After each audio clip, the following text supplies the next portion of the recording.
여러분들 공부하시면 이제 이번 주간부터는 요나서를 공부하시게 될 것입니다. 그래서 목장 예배 함께 이어지도록 요나서에 대해서 공부하고, 제가 아까 예배를 인도할 때 8시 반 예배 때는 그 요나가 깨달은 하나님의 사랑의 부분에 대해서 초점을 맞췄고요.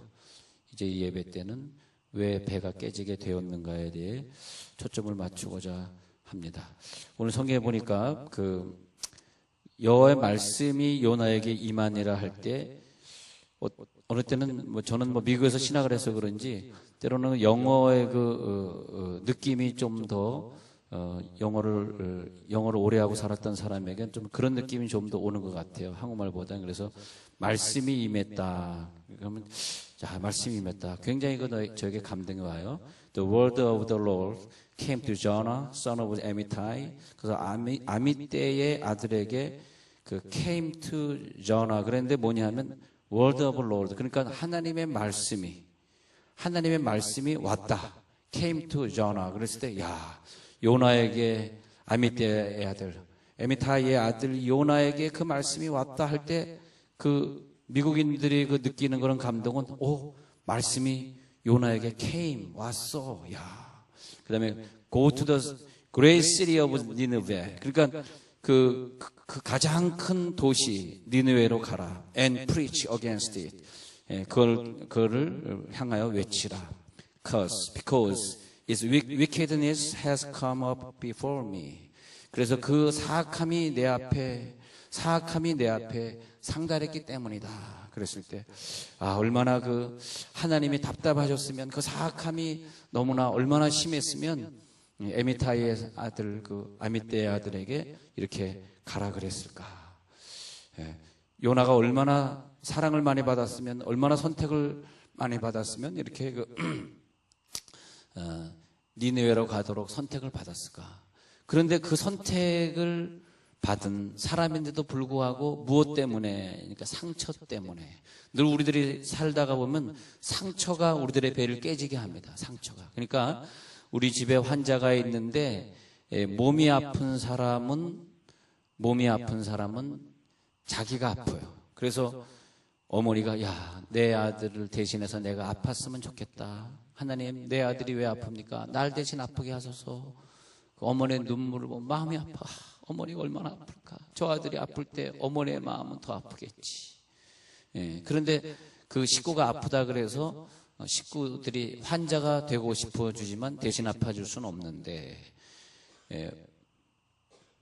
상처가 있어요. 상처는 여러 가지가 있을 수 있겠습니다. 어쨌든 상처가 있어서 몸이 건강한 사람이 있으면 주변의 모든 사람이 다 아파요. 모든 사람이 우울증 걸리고, 그런 걸 볼 수 있습니다. 자, 그런데 이 마음의 상처가 무서운 것 같아요. 마음의 상처가 있으면 나로 말미암아 나는 건강한데 자기가 건강한 줄 알기 때문에, 상처가 있는 사람의 특징이 뭡니까? 죄의 중독에 빠지든지. 근데 내가 죄의 중독에 빠져 있는 걸 본인은 몰라요. 옆에 있는 사람이 너무 큰 상처를 받아요. 세월이 지나가 보면 옆에 있는 사람이 병이 걸려요. 그것 때문에. 그죠? 근데 또 내가 상처가 있는데 몸이 너무 건강하니까 다른 사람에게 해를 가하든지. 병석에 누워있는 사람은 자살하는 법이 없답니다. 자살하는 사람은 건강하니까. 정신은 병이 들었는데 몸이 건강하니까 자살하고 싶은 그런 힘이 있는 거죠. 그리고 자살이라든지 다른 사람을 죽이든지 그런 거죠.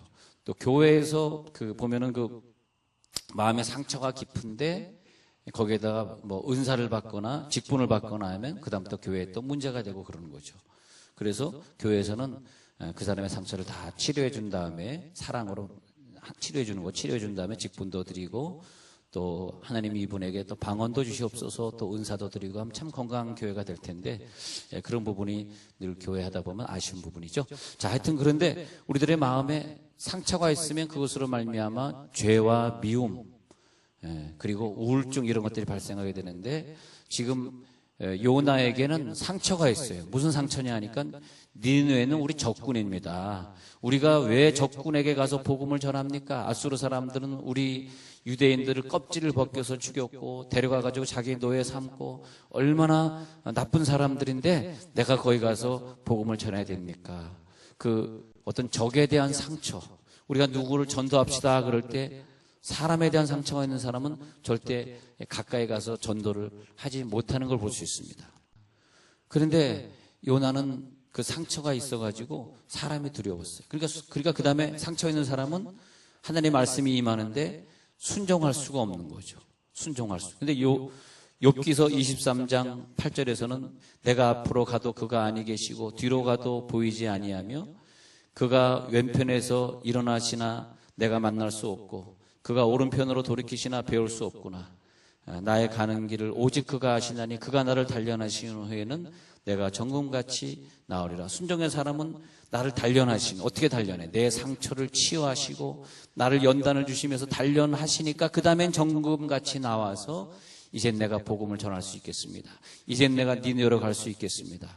그래서 요나의 그 상처를 치유하시는데 좋은 일만 주시는 것이 아니라 큰 물고기 뱃속에 가두셔가지고 상처를 치유해요. 우리가 상처가 치유되는데, 근데 우리가 치유되지 않은 상처가 우리를 불순종하게 만드는 거예요. 여러분, 우리가 자꾸 죄를 지고 싶은 것도 어릴 때 상처에 근거한다고 봐요. 그 죄를 이길 수 있는 에너지가 없는 거야. 자꾸 빠지는 거야. 게임을 좀 안 하고 이겨야 되는데 밤새 게임하는 거야. 왜냐니까 사랑을 못 받았기 때문에 내가 게임을 이기고 다른 건전한 운동이나 뭐 건전한 뭐 예배나 뭐 이런 거 할 수 있는 에너지가 없는 거죠. 그래서 하나님께서 요나를 갖다 끝까지 사랑하셔서 불순종하고 도망가는데도 불구하고 다시 쓸어가는 배를 준비하시고 또 배에서 떨어지는데도 큰 물고기 입을 준비하셔가지고 거기서 또 그 생명을 보존하시고 하나님은 요나를 치유하는 방법을 상처를 주는 방법, 우리 시어머니처럼 상처를 주는 방법이 아니라 하나님은 끝까지 사랑하시는 방법으로, 끝까지 사랑하시는 방법으로. 근데 그 요셉 같은 경우에는 자기가 그 이복 형제들이지만 자기 형들에게 이렇게 미움을 받고 그다음에 미디안 사람에게 팔려가지고 애굽으로 오지 않습니까? 그래가지고 그 애굽의 노예 시장으로 팔려가던 신세가 되었는데 또 자 노예가 되었죠. 그다음에 또 보디발의 아내에게 또 누명을 씌워가지고 요즘 얘기하면 강간 미수범으로 감옥에 가죠. 그리고 또 철창 신세를 졌단 말이에요. 얼마나 그 비참한 삶이에요. 하나님 잘 믿는 사람이에요. 그러나 요셉의 경우에는 그런 비참한 삶을 살면서도 성경에 상처받은 얘기가 없어. 시험받은 얘기가 없어. 도저히 인간적인 삶을 살 수 없는 환경에서도 그는 승리해가지고 그의 마지막 사역인 복음사역. 우리의 목표는 복음사역으로 가기 위해서 하나님이 상처에 상처를 겹겹이 줄 수도 있고, 그래서 상처에 상처를 주시는데, 왜 하나님 내가 어릴 때 상처가 있는데 좋은 사람 만나기 위해서 나를 행복해 하기 위해서 왜 또 나를 무시하고 상처 줍니까? 이렇게 말씀하시는데, 그걸 저는 일본말로 일본말로. 아까 제가 영어 표현해 드렸으니까 이제 일본 니온 데스까? 이제 영어로 한번 해볼게요. 그래서 하나님이 한번 우리를 상처를 치유하시는데, 첫 번에 일본말이 도끼로 이마카입니다. 도끼로 이마카. 그래가지고 도끼로 이마를 딱 깐 다음에 그 다음에도 안 깨지면 깐데 또 까. 그 다음에 또 안 깨지면 안 깐데 골라까. 하나님 계속 상처를 주시면서 여러분 상처가 빨리 치유돼야 상처 안 받죠. 상처가 치유 안 되면 내가 어렸을 때 어떤 분야의 상처가 치유 안 되면 어떤 비슷한 사건이 일어날 때 확 화가 올라오는 거야. 거기서 확 소리를 지르는 거야.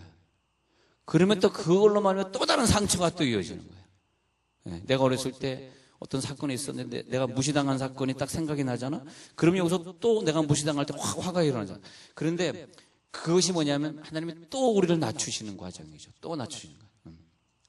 그래서 하나님이 안 깐데 또 골라 까시고, 처음엔 도끼로 이마 깐 다음에 깐데 또 까, 안 깐데도 골라 까. 그러면서 계속 상처를 주시는 거야. 그게 직장에 가서 남편한테 무시당했는데 직장에 가서 또 무시당해. 그럼 얼마나 힘드셔요.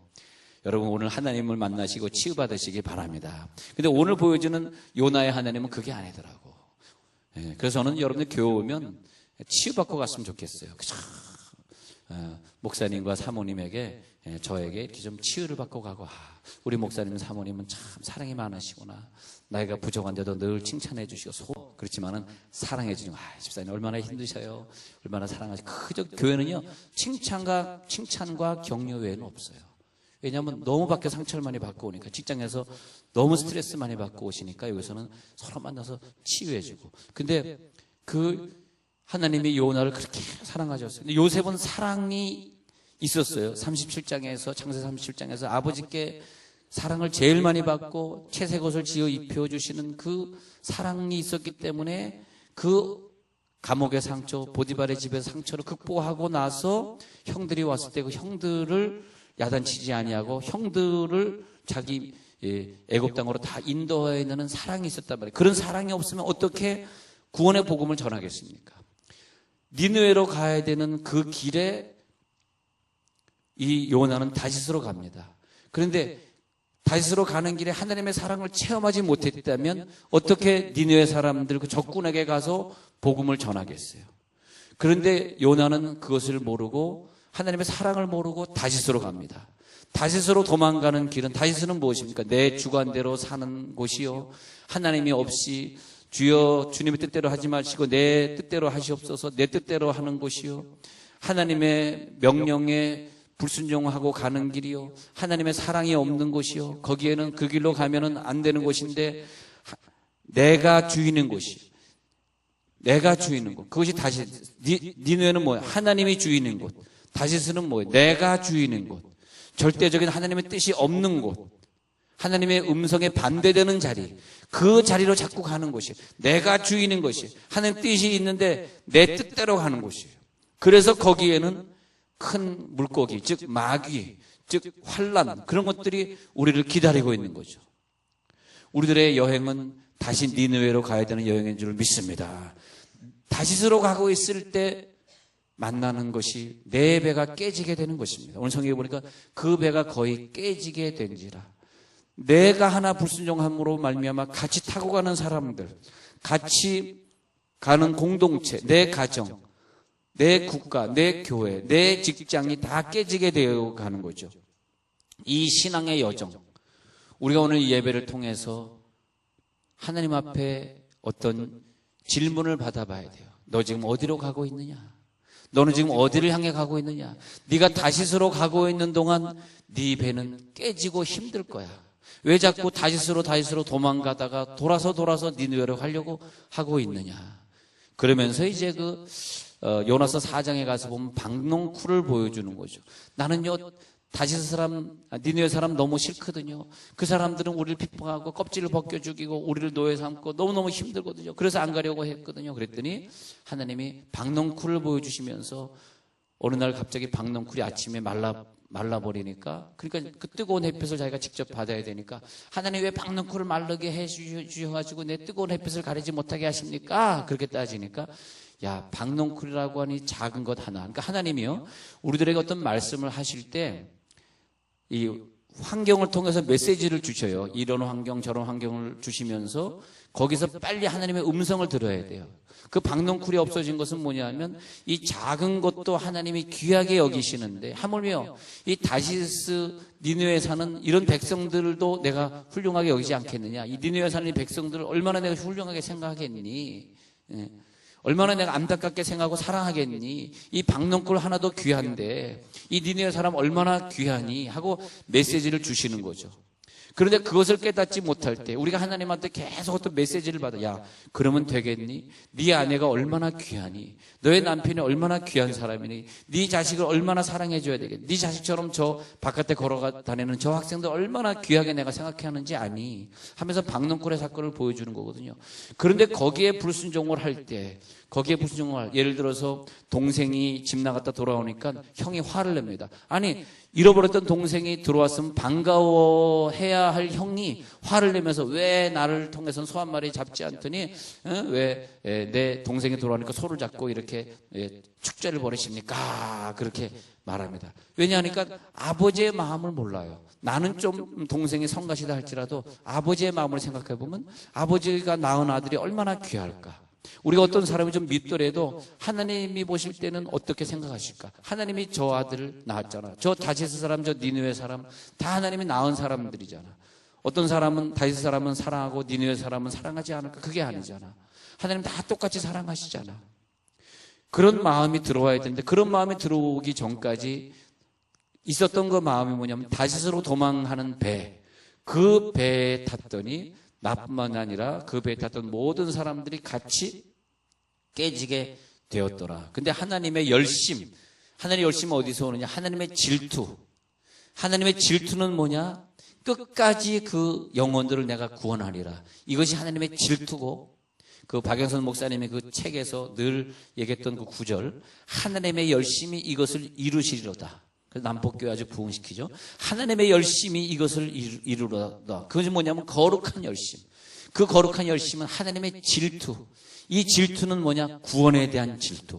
기필코 내가 창조한 내 백성을 내 품으로 돌아오게 할 것이다. 내가 기필코 구원할 것이다. 우리가 오늘 죄 중에서도 또 예배를 잘 안 드리는 데서도 살아있는 이유는 뭐냐면 하나님의 질투 때문이에요. 하나님의 열심 때문이에요. 그 열심을 만나시길 간절히 축원합니다. 하나님이 우리를 구원하시기로 이미 작정을 해놨기 때문에 죄를 져도 하나님이 지켜보시면서 끝까지 우리를 기다리시고, 우리가 또 실수하더라도 상처 있더라도 끝까지 나를 기다리시는 것이지, 야, 죄를 지고 다시스로 가도 멀쩡하네. 야, 배가 기다리고 있다. 야, 이거 하나님 뜻인가 봐. 하나님 뜻인가 봐를 막 갖다 붙이면 안 돼. 에? 하나님 뜻인가 봐를 갖다 붙이면 안 돼. 근데 항상 하나님은 어떤 사건이 벌어지고 있는데 요나는 절대 안 죽여요. 오히려 괜히 그 배에 탔던 예수 안 믿는, 하나님 안 믿는 그 사람들만 다 죽게 되고 난리가 나는 거예요. 그런데 여러분, 오늘 이 말씀을 통해서 우리가 뭘 깨닫게 되어야 되냐면, 여기 보니까 오늘 읽은 구절을 제가 지금 설명을 드렸는데, 배에 올랐더라. 백사스를 주고 배에 올랐잖아요. 그런데 4절에 보니까 큰 폭풍이 일어나 배가 거의 깨지게 된지라 그랬잖아요. 이 폭풍이 바람이 어디서 왔느냐? 그 배에 탔는데 하나님 앞에 불순종하고 있는 사람 때문에 배가 어려워진 사건. 이게 결론이니까 이 말씀을 꼭 기억하고 가시기 바랍니다. 우리 집, 우리 배, 내가 탄 직장, 내가 탄 배가 왜 어렵게 되었을까? 빨리 깨달아야 됩니다. 그래서 그 사람이 2장 9절에서 이걸 깨닫게 돼요. 2장 9절에서 뭘 깨닫냐면, 나는 감사하는 목소리로 주께 제사를 드리며 나의 소원을 주께 갚겠나이다. 구원은 여호와께 속하였나이다. 주여, 내가 감사하는 목소리로 제사, 이제 예배 제대로 드릴게요. 내가 과거에 하나님 앞에 서원했던 거, 작정했던 거 이제는 다 갚을게요. 내가 구원을 하나님께 속하였다고 고백하고 살게요. 딱 이 기도하니까 그 다음에 큰 물고기가 요나를 육지에 토하니라. 이 연단이 끝나는데 자꾸 경제의 고통이 반복되고, 자꾸 질병이 반복되고, 자꾸 행복이 없어지고, 자꾸 불행으로 돌아가, 자꾸 힘들어. 간단해요. 성경은 교과서입니다. 공식입니다. 내가 요나처럼 이 배에 타가지고 나로 말미암아 내 자식이 고생하고, 나로 말미암아 저 사람이 고생하고 있어. 저 사람이 잘못한 게 아니에요. 내가 잘못함으로 저 사람을 사용해서 나를 연단시키는 것 뿐이란 말이죠. 그렇게 봐야 돼요. 항상 공식은. 너 때문에 내가 힘들잖아, 너 때문에 내가 시험 들었잖아가 아니라, 내가 요나기 때문에 저 사람을 통해서 나를 때리고 계시는 거거든요. 그래서 그 바람이 불고 있는 거거든요. 왜 하나님 바람을 불게 하십니까가 아니라, 나 때문에 저 바람이 불어서 내 옆 사람이 같이 어려움 당하는군요. 그럼 내가 빨리 자수해야죠. 요나가 자수합니다. 그리고 물에 빠집니다. 바로 그것이거든요. 여기에서 하나님, 내가 다시스로 향하여 가는 마음, 내 불순종, 내 생각, 사명 잃어버린 마음, 선언을 어기고 있는 마음, 그런 마음으로 내가 다시스로 가고 있는데, 이제 배 기술을 이제 니느웨로 돌리겠나이다. 나는 니느웨로 가겠습니다. 니느웨는 순종의 자리, 복음 전하는 자리, 내가 더 이상 죄를 짓지 않는 자리, 하나님 뜻대로 움직이는 자리, 그 자리로 기술을 틀어야 된다는 말씀이죠. 그것이 뭡니까? 순종의 모습이죠. 더 이상 내 마음에 갈등이 필요 없는 거죠. 그랬을 때 내가 탄 배는 평안하게 니네를 향하여 갈 수 있다는 거죠. 오늘은 하나님이 우리들에게 그래서 다시스로 도망가려고 하는 요나를 다시 결신을 시켜주는 거예요. 예? 다시 결심을 하게 하시면서 야, 이제는 내가 다시 결단해야 되겠구나. 내가 원하는 니느웨로 가야 되겠구나. 하나님 원하셨던 그것을 내가 순종해야 되겠구나. 하나님, 내가 니느웨로 가겠습니다. 더 이상 나로 말미암아 내 사람들이 경제적으로나 고통에 또 혹은 또 질병에 또 아픔에 그런 자리에 있지 않도록 하나님, 내가 니느웨로 가겠나이다. 내가 회개하겠나이다. 내가 복음 전하겠나이다. 내가 순종하겠나이다. 그런 니느웨로 가시길 간절히 축원합니다.